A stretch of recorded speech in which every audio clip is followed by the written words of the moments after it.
एक छोटा सा रिक्वायरमेंट चेंज और पूरा डिजाइन रीथिंक करना पड़ा। यह था एक सिंपल मैनुअल डस्ट फीडर।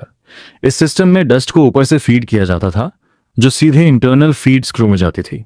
जब ऑपरेटर हैंडव्हील को रोटेट करता था तो लीड स्क्रू घूमता था और डस्ट कंट्रोल्ड क्वांटिटी में नीचे फीड होती थी। लेकिन फिर कस्टमर की रिक्वायरमेंट चेंज हुई। अब उन्हें मैनुअल ऑपरेशन नहीं बल्कि मोटर ऑपरेटेड सिस्टम चाहिए था।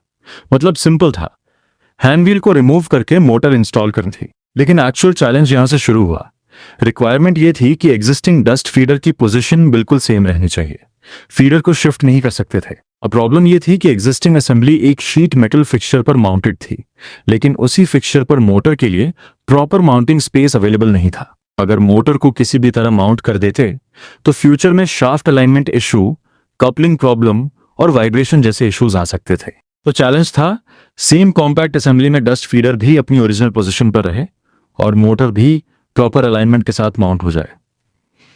इसके लिए मैंने एग्जिस्टिंग फिक्सचर को मॉडिफाई करने के बजाय एक नया revised sheet metal fixture design किया। डिजाइन करते समय मैंने 3 मेन पॉइंट्स को कंसीडर किया: motor mounting position, shaft alignment और कंप्लीट असेंबली की एक्सेसिबिलिटी। सबसे पहले सीएडी में कंप्लीट असेंबली को चेक किया गया। मोटर और डस्ट फीडर के पोजीशन रिलेशन को वेरीफाई किया, इंटरफेरेंस चेक किया और उसके अकॉर्डिंग नए फिक्सचर का डिजाइन डेवलप किया। नए फिक्सचर का कॉन्सेप्ट यह था कि एक ही बेस पर डस्ट फीडर और मोटर दोनों एक्यूरेटली माउंट हो सके।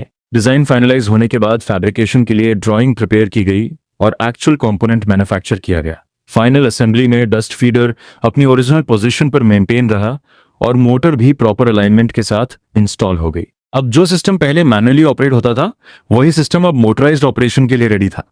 यहां डिफरेंस सिर्फ मोटर ऐड करने का नहीं था, एक्चुअल चैलेंज था एग्जिस्टिंग डिजाइन को डिस्टर्ब किए बिना एक प्रैक्टिकल इंजीनियरिंग सॉल्यूशन डेवलप करना। इंजीनियरिंग में सिर्फ पार्ट्स बनाना नहीं होता, कभी कभी एक छोटी रिक्वायरमेंट चेंज को समझना और उसके लिए बेहतर सॉल्यूशन डिजाइन करना ही असली इंजीनियरिंग होती है। एक छोटा सा चेंज और एक नया डिजाइन चैलेंज।